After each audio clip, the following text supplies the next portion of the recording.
حضرت علامہ مولانا مفتی صاحب قبلہ تشریف لا چکے ہیں اور اب انشاءاللہ تعالی درس قرآن کریم شروع ہوگا۔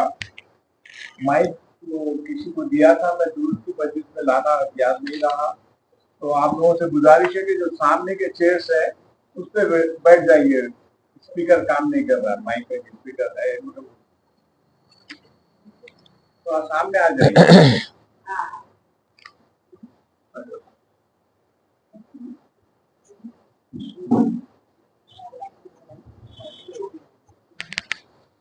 بسم اللہ الرحمن الرحیم نحمده ونصلی ونسلم علی حبیبہ ونبیہ ورسولہ الکریم الامین العزیز الرؤوف الرحیم وعلی آلہ واصحابہ الافضلین الاکرمین اجمعین، اما بعد فاعوذ باللہ من الشیطان الرجیم، بسم اللہ الرحمن الرحیم۔ فکیف اذا جئنا من کل امۃ بشہید وجئنا بک علی ہؤلاء شہیدا، صدق اللہ العظیم۔ حصول برکت کے لیے درود شریف دھیرے دھیرے پڑھ لیں۔ اللہم صلی وسلم وبارک علی سیدنا و شفیعنا و حبیبنا و مولانا محمد وآلہ واصحابہ وبارک وسلم، صلی اللہ تعالی علیہ وسلم۔ سورہ نساء سورہ نمبر 4 کی آیت نمبر 40 تک کا درس ہو چکا ہے۔ آیت نمبر 41 جو بہت ہی اہم آیت کریمہ ہے اور بالخصوص اہل وفا اور اہل احساس فکر آخرت کی فکر رکھنے والے اور والیوں کے لیے بہت ہی بخشش اور مژدہ سنانے والی آیت ہے۔ اسی لیے اسی ایک آیت کے ذریعے سے چند احادیث کریمہ اور تفسیر کے آئینے میں آج کا یہ خصوصی درس ہوگا۔ امید ہے کہ ایک اور سنڈے ہمیں ملے، اگر چاند نہیں ہوا تو انشاءاللہ۔ خدا کرے ہم سب کی زندگی میں بار بار رمضان نصیب ہو، صحت و عافیت کے ساتھ روزہ رکھنا اور اس کی سعادت نصیب ہو، قرآن کی تلاوت۔ ابھی میں ایسے ہی سوچ رہا تھا، ابھی اس سے پہلے کا جو مہینہ گزرا فروری 28 کا تھا، لیکن گزر ہی نہیں رہا تھا، ایسا تاخیر سے گزر رہا تھا، سمجھ ہی میں نہیں آ رہا۔ اور یہ مہینہ دیکھیے ایسا گزر گیا کہ سمجھ میں نہیں آیا، ہو گیا ختم ماہ رمضان ختم۔ اب کیا پایا کیا کھویا، اللہ پاک نے، امید یہی ہے کہ جب دیا ہے تو یقیناً وہ دے گا انشاءاللہ۔ یہ معافی کا مہینہ ہے، امید ہے دعا کر رہی ہوں گی، اللہم انک عفو کریم تحب العفو فاعف عنی یا کریم۔ اے اللہ، اے کریم، تو معاف کرنے والا ہے، معافی سے پیار کرتا ہے، اور ہمیں معاف فرما دے۔ اے اللہ تو کریم ہے، تو معافی دینے والا ہے اور معافی مانگنے والوں سے پیار کرتا ہے، لہٰذا مجھے معاف کر دے۔ اردو میں یہ دعا ہے اور عربی میں وہ ہے، آپ کر رہی ہوں گی۔ ساتھ ہی ساتھ یہ جو عشرے کی آخری جو ہر لمحہ ہر روز، ایسا نہیں کہ خالی تاخرات میں یہ دعا کریں، ایک دعا اور خاص طور سے ہے، عربی میں ہے اللہم اجرنی من النار یا مجیرو یا مجیرو یا مجیر۔ اس کا معنی ہے اے اللہ مجھے اپنی پناہ میں لے لے، مجھے جہنم سے پناہ عطا فرما، مجھے جہنم سے بچا لے، مجھے جہنم سے بچا لے، مجھے جہنم سے خلاصی عطا فرما۔ تو اردو میں اس طرح سے بھی آپ کریں، اور عربی اجرنی من النار شارٹ دعا ہے، ہر روز ہر لمحہ اٹھتے بیٹھتے ایک دم بالکل جس حالت میں بھی ہو دعا کرنے میں کوئی حرج نہیں ہے۔ مانگ لیجئے، وہ دینے والا ہے، وہ دینے ہی کے لیے ہے۔ سوچئے نا، جو نہ دینے والی کوئی رکاوٹ کی چیز تھی اس کو تو بند ہی کر دیا اس نے۔ جو شیاطین کے عنوانات ہیں ان کو بند کر دیا ہے۔ یہ اور بات ہے کہ انسانیت ابھی بھی شیطان کی تربیت کی بنیاد پر اس مہینے میں بھی اثر انداز ہے۔ خدا وحدہ لا شریک ہمیں سب سے پہلے سچا، اچھا، پکا انسان بنا دے، اور خاص طور سے ظلم سے بچائے اور حسد و کینہ اور بغض سے بچائے۔ چلو اسی سلسلے میں یہ بھی دعا کر دیں کہ مولا ظالم حکمرانی بالخصوص اسرائیلی طاقت کو ہمیشہ کے لیے زیر فرما دے، خاتمہ کر دے اور فلسطینیوں کی مدد فرمائے۔ پھر ان بدبختوں نے پتہ نہیں یہ بندوں سے نہیں، یہ اللہ سے چیلنج کر رہے ہیں۔ وہ یہ سوچ رہے ہیں کہ ہم اتنا ظلم کر رہے ہیں تو ہمارے اوپر پھر بھی عذاب نہیں آ رہا، اور یہی سوچ تھی کل کے کفار مکہ کی کہ محمد اگر تیرے رب میں طاقت ہے تو وہ پتھر کی بارش نازل کر دے، اور جو وعدہ تم کر رہے ہو قیامت ڈھا دے، ہم پر عذاب ڈال دے۔ اس طرح کی باتیں وہ بھی کرتے تھے، لیکن اللہ کے نبی صلی اللہ علیہ وسلم پر ایک آیت اترتی ہے، میرے حبیب یہ آپ کو ورغلا رہے ہیں، آپ ٹینشن نہ لیجئے، بلکہ بول دیجئے کہ جانتے ہو تم پر عذاب کیوں نازل نہیں ہو رہا ہے؟ وجہ یہ ہے کہ تم میں میرا حبیب موجود ہے۔ یہ حبیب مکرم کے وجود پاک کا صدقہ ہے کہ اللہ تعالیٰ ان کی امت پر باوجود کہ ظلم پہ ظلم کر رہی ہے عذاب نہیں ڈال رہا۔ تو جو ظالم بچ رہے ہیں نا، اس کی بھی وجہ حضور پاک صلی اللہ علیہ وسلم ہے۔ اگر یہ امت محمدیہ نہ ہوتے تو یاد رکھیے گا پہلے کی امت پر جیسے عذاب ہوا، یاد رکھیے جیسے قوم نوح پر دیکھیے غرق کر دیا، قوم لوط کو دیکھیے کہ اوپر سے نیچے سے اوپر پٹک دیا، ایسا عذاب ڈالا، ایک آواز ڈالتا تھا اللہ اور سب کو پرپٹ کر دیتا تھا، سب کو بالکل الٹ پلٹ کر دیتا تھا، معلوم ایسا ہوتا کہ یہاں پر کوئی بسا ہی نہیں تھا۔ قرآن نے کئی موقعوں سے کئی جگہوں پہ ایسا کہا ہے، لیکن اس امت پر کیوں نہیں اللہ تعالیٰ عمومی عذاب ڈال رہا ہے؟ اس کی وجہ یہ ہے ما کان اللہ لیعذبہم وانت فیہم، میرے حبیب اللہ پاک اپنی شان یہ نہیں رکھتا کہ اس کا حبیب قوم میں موجود ہو اور قوم کو عذاب ڈالے۔ بس میں یہی وجہ سمجھتا ہوں کہ آج اللہ تعالیٰ عمومی عذاب سے ان لوگوں کو بچائے ہوا ہے، لیکن اللہ قہار جب اپنی صفت قہر میں اور شان قہر میں آئے گا تو ایک دن آپ ہم سب اپنی آنکھوں سے ضرور دیکھیں گے، نہیں تو ہماری نسلیں ضرور دیکھیں گی کہ یہ لوگ داستانوں میں بھی نہیں رہیں گے انشاءاللہ، اور بول والا اسلام اور مسلمان ہی کا ہوگا۔ آپ سوچیں نا، حضور ابھی تشریف نہیں لائے مگر مکہ موجود ہے، حضور تشریف نہیں لائے، عرب موجود ہے، لیکن اس موجود ہونے کی کوئی حیثیت نہیں ہے۔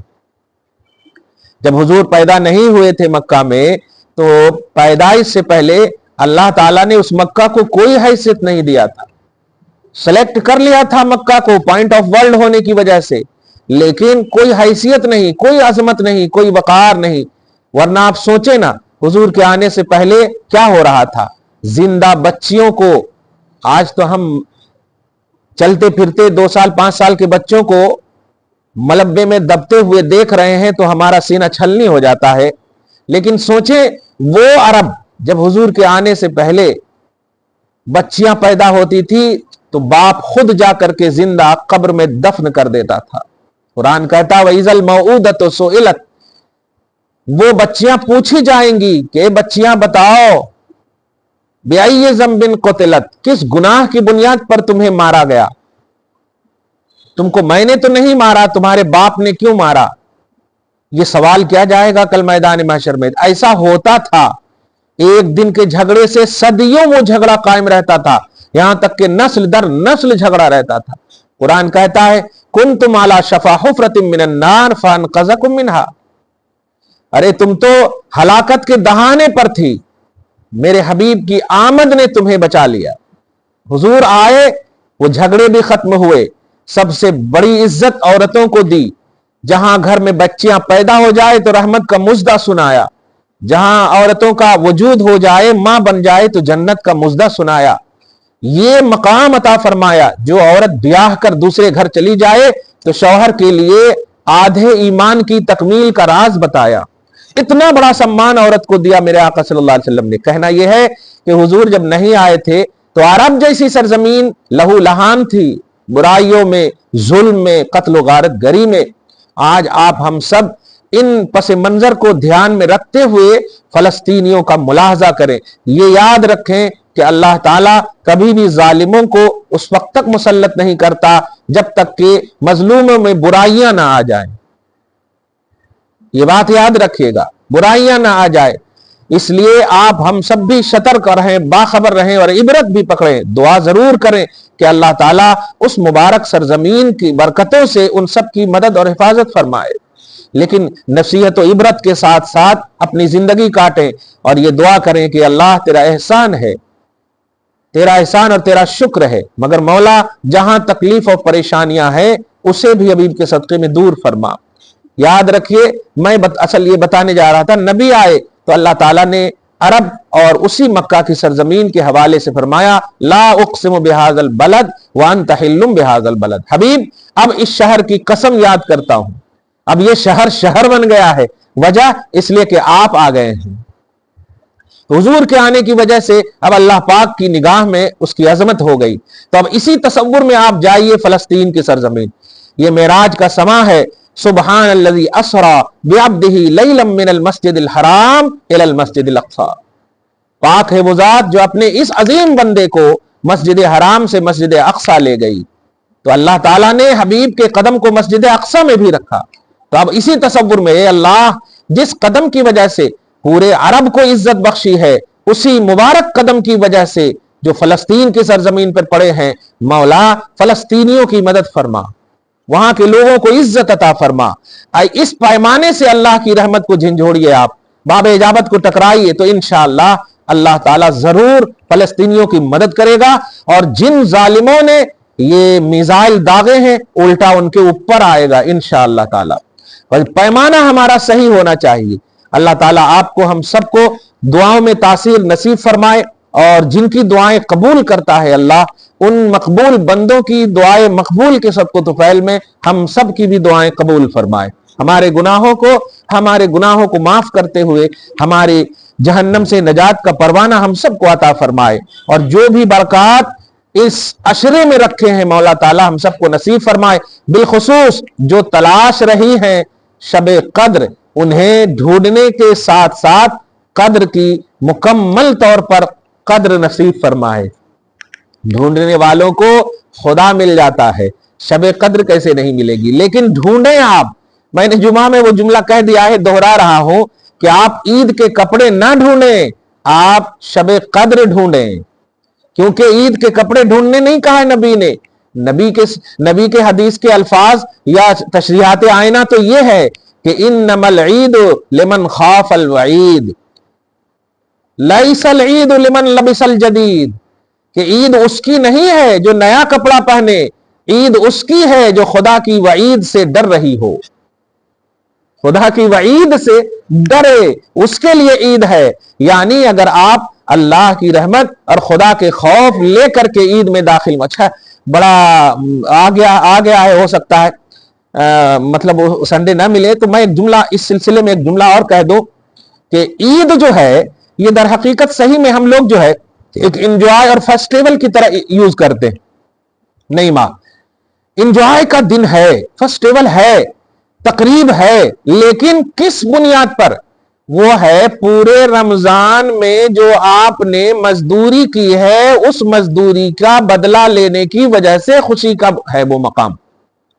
جیسے ایک آپ کے یہاں کام کرنے والا یا والی ہے, اور آپ نے بول دیا کہ 6 بجے آنا, اس کام کا تم کو معاوضہ ملے گا. تو سوچو وہ بار بار گھڑی دیکھے گی کہ ابھی 5 بجا ہے, ابھی 5:30 بجا ہے, یہاں تک کہ جب 6 بج جائے گا تو اس کی خوشی کی انتہا نہیں رہے گی. چلو اب لینے کا وقت آ گیا, ابھی تک ہم محنت کر رہے تھے, محنت کے پھل کا وقت آ گیا ہے. تو عید کا جو دن ہے, حدیث کے آئینے میں کہوں, فرشتے رب العالمین سے, بلکہ اللہ فرشتوں سے پوچھتا ہے ما جزاء اجیر وفى عمله, اے فرشتوں بتاؤ کہ یہ پورے مہینے میرے کھانا پینا دینے کے باوجود انہوں میرے حکم کی بنیاد پر چھوڑ دیے, میری خاطر بھوکے رہے, بتاؤ ایسے میرے حکم کی اطاعت کرنے والے اور بیلداروں کی جزا کیا ہے؟ فرشتوں سے اللہ تعالیٰ پوچھ رہا. حالانکہ اللہ سب جانتا ہے کہ نہیں, سب جانتا ہے, لیکن فرشتوں سے پوچھ کر آپ کو اعزاز بخش رہا ہے. روزہ داروں, اللہ تعالیٰ جب یہ ارشاد کرتا ہے, فرماتا ہے, تو فرشتے عرض کرتے ہیں مولا توفا اجورہم, اس کا پورا اجر دے دے مولا, پورا اجر دے دے مولا. تو اللہ پاک پھر فرماتا ہے اے فرشتوں گواہ ہو جاؤ, میں تمہیں وٹنس بنا کر کے اعلان کرتا ہوں کہ میں نے سب کو بخش دیا ہے. کیا بات ہے, میں نے سب کو بخش دیا ہے. اور سنو, یہ منادی کر دو, یہ بخشش کے ساتھ لوٹیں گے. تو اسی بنیاد پر ہم اور آپ جو مومن ہیں 2 رکعت سجدہ شکر ادا کرتے ہیں. یہ عید جو ہے یہ 2 رکعت سجدہ شکر ہے کہ اللہ تیرا احسان ہے کہ تو نے ہمیں پورے روزے کا بدلہ عطا فرمایا. تیرا شکر ہے مولا, تیرا شکر ہے مولا. تو یہ در حقیقت جو 2 رکعت نماز پڑھتے ہیں وہ سجدہ شکر ہے. میں بہت ان لوگوں سے بار بار کہنا چاہتا ہوں جو لوگ عید کی نماز کے حوالے سے مسئلے تو پوچھتے ہیں لیکن اس کی فجر کی نماز غائب رہتی ہے. جس کسی نے بھی فجر کی نماز چھوڑی ہے عید کی نماز اس کی نہیں ہو سکتی. نئے کپڑے اور سینے اور گلے مل جانے سے نہیں ہوں گے عید. فرائض اور واجبات کی تکمیل, فرض روزے کی جزا اور بدلہ کے طور پر اللہ نے آپ کو ہم سب کو عید عطا فرمایا تھا. یہ باتیں تھی, دھیان رہے کہ عید آپ. اچھا ایک اور بات, اس سے پہلے بھی میں نے کہہ دیا ہے کہ یہ جو چاند رات آپ کو ملیں گے, چاند رات میں خدا کے واسطے اوڑھنیاں کپڑے سے میچنگ کی رات نہ بنانا. یہ میچ نہیں کھا رہا, وہ میچ نہیں کھا رہا, مہدی کراچی یہ سب تلاش مت کر لینا. وہ رات جو ہے ام المومنین حضرت عائشہ صدیقہ رضی اللہ تعالی عنہا کی روایت کے مطابق وہ رات قبولیت دعا کی رات ہے. 2 راتوں کو قبولیت کی رات بتائی گئی, ایک تو یہ عید کی رات اور ایک عید الاضحیٰ کی رات. تو جب بھی آپ کو یہ چاند رات خاص طور سے ملے تو آپ جو ہے کہیں بھول نہ جائیں, شیطان تو آپ کو غافل کر ہی دے گا اور کر ہی دیتا ہے. اچھے سے سویاں یہ کرو, اچھے سے انہوں آنے والے ہیں, یہ کرو, ایسا گوشت کرو, ویسا گوشت کرو, اسی میں پوری رات ختم. اور نئے کپڑے پہنے, 1 گھنٹے کے بعد ایسی نیند آتی کہ پورا سو کے گزار دیتے. پورے رات بھر جگہ سو ہیں تو کیا ہوتا. تو نہ یہ ملا نہ وہ ملا, کچھ بھی نہیں ملا, دن تو گزر ہی جاتا. لیکن پہلے ہی باخبر کر دیا ہے آپ کو کہ نہ رات آپ برباد کریں, لکھ کر رکھیں. الحمدللہ اس رات میں اپنے بڑوں کو بھی یاد رکھیں, یاد ہی رکھیں, ذکر الہی کریں, ذکر کثیر کریں, ذکر خیر کریں. تو انشاءاللہ تبارک تعالی یقین جانو آپ کے وہم و گمان سے زیادہ دینے والا وہ اللہ تعالی ہے. انشاءاللہ آپ اور آپ کے گھر میں اس طرح کا ماحول کریں گی, یہ گزر جائے گا. ماں یہ نئے کپڑے ہرگز نہیں, مطلب یہ کہ مطلب عید ہے کہ نئے کپڑے پہن لیں تو عید ہے. اس کے لیے عید ہے جو اللہ تعالیٰ کی وعید سے ڈرا ہو, اور جو لوگ روزے نہیں رکھے ہیں وہ شرمندہ ہو اور شرمندگی کے ساتھ بارگاہ خدا میں حاضر ہو. ہم انہیں دھتکاریں گے نہیں, اللہ پاک بار بار موقع عطا کرتا ہے. اور صحت کے لیے دعا کریں کہ اللہ تعالیٰ ہمیں صحت کے ساتھ وہ عمر نصیب فرمائے کہ ہم روزہ رکھیں. اب یہ آخری آیت ضرور سن لیں, پھر تلاوت کریں گے. اللہ پاک فرماتا ہے, یہ بہت اچھی آیت ہے, ریلیٹڈ اسی سے ہے. فَكَيْفَ إِذَا جِئْنَا مِنْ كُلِّ أُمَّةٍ بِشَهِيدٍ. یہ دو گفتگو جو پہلے میں نے کہا حضور کی وجہ سے بچ رہے ہیں. سوچے جب حضور کی وجہ سے کافر اور ظالم بچ رہے ہیں تو مومن کا کیا مقام ہوگا یار. سبحان اللہ. مومن تو بلیور ہیں, نبی کے غلام ہیں. آپ ہم سب تو ہماری مائیں بہنیں کنیز ہیں ان کی. آپ یہ کہہ سکتی ہو یا اللہ تیرے حبیب کی وجہ سے ظالم بچ رہے ہیں, ہم تو حبیب کے وفادار ہیں, ہمیں بچا لے مولا جہنم سے. تو یقین جانو اللہ تعالیٰ 100+ آپ کو بچائے گا. اسی منظر کو دیکھو کھینچ رہا, فَكَيْفَ إِذَا جِئْنَا مِنْ كُلِّ أُمَّةٍ بِشَهِيدٍ. بتاؤ میرے حبیب کیا حال ہوگا. دیکھیے کیسا سما ہوگا, کیسی گھڑی ہوگی جب ہم ہر امت سے ایک وٹنس کو لائیں گے. میدان محشر کی بات ہے. ہر امت سے, آدم کی امت سے گواہ کو لائیں گے, نوح کی امت سے گواہ کو لائیں گے, یہاں تک کہ حضرت عیسیٰ علیہ السلام تک ہر امت کے ایک گواہ کو لائیں گے اور ان سے گواہی لیں گے. سارے انبیاء کرام اور سارے جو وٹنس ہیں وہ سب گواہی دیں گے کہ ہم نے قوم میں یہ کیا, لیکن قوم نے ہمیں جھٹلایا. اور جب سب گواہی دیں گے تو وہاں پر بھی قوم جھٹلانے کی بات کر سکتے ہیں. لیکن سنیے, یہ ہر قوم کے ایک انفرادی گواہ کی بات ہے. آپ کے نبی کی شان یہ ہے کہ وجئنا بک علی ہؤلاء شہیدا، حبیب ان تمام گواہوں کے ساتھ اور ان تمام امتیوں کے ساتھ ہم آپ کو ایک انفرادی شان کے ساتھ ان سب پر وٹنس بنا کر کے لائیں گے۔ آپ سمجھیں اس بات کو، نہیں ہر ایک کا الگ الگ گواہ، لیکن ان کی گواہی کا عنوان منفرد ہے، ون سائٹڈ ہے، تو انکار کا پہلو بھی تھا۔ تو اللہ پاک نے کہا کہ وہ سب گواہ کو لاؤ، اور سب گواہ جن جن کے حق میں دیے گئے ان سب کو لاؤ، اور ان سب پر گواہ آپ کو لایا جائے گا۔ میرے حبیب جب آپ آدم سے لے کر عیسیٰ علیہ السلام تک اور ان کی امتیوں کی جب آپ گواہی دیں گے نا، تو آپ کی گواہی کی بنیاد پر میں فیصلہ کروں گا۔ واہ واہ واہ واہ، کچھ سمجھے آپ ڈائریکٹ نبی پاک صلی اللہ علیہ وسلم کی امت ہو، آپ کی گواہی کیسی دیں گے میرے آقا؟ آپ سوچ سکتی ہو، آپ تو ڈائریکٹ ان کی امت اور مخاطب ہو۔ میرے آقا صلی اللہ علیہ وسلم کی گواہی کی بنیاد پر آدم علیہ السلام سے لے کر عیسیٰ علیہ السلام تک کی امت کا بھی فیصلہ ہونے والا ہے۔ کتنا پاورفل نبی آپ کو ملا ہے، کس انداز سے گواہ کی شان رکھتے ہیں میرے آقا صلی اللہ علیہ وسلم۔ اس لیے آپ جو بھی دعاؤں کی قبولیت کا راز اور عنوان یا اعمال کی قبولیت کا راز اور عنوان رکھیے، حضور پاک صلی اللہ علیہ وسلم کے صدقے میں رکھیے۔ یہ قرآن پاک آیت نمبر 41 سورہ نساء کے آج کی اس عظیم درس کا عنوان تھا۔ دعا ہے اللہ تعالیٰ آپ کے جتنے بھی نشست ہوئے ہیں، جتنے بھی دروس اور ہوئے ہیں، جتنی بھی شرکتیں ہوئی ہیں، وہ سب کو اللہ پاک قبول فرمائے، اور جو کمیاں بیشیاں ہوئی ہیں اللہ پاک حبیب کے صدقے میں معاف فرمائے اور معافی ہی عطا کرے۔ اس عشرہ معافی میں ہم سب کو، ہم سب کی آل اولاد کو، ہماری اصلوں کو، ہماری نسلوں کو معافی نصیب فرمائے۔ آمین بجاہ سید المرسلین وما علینا الا البلاغ المبین۔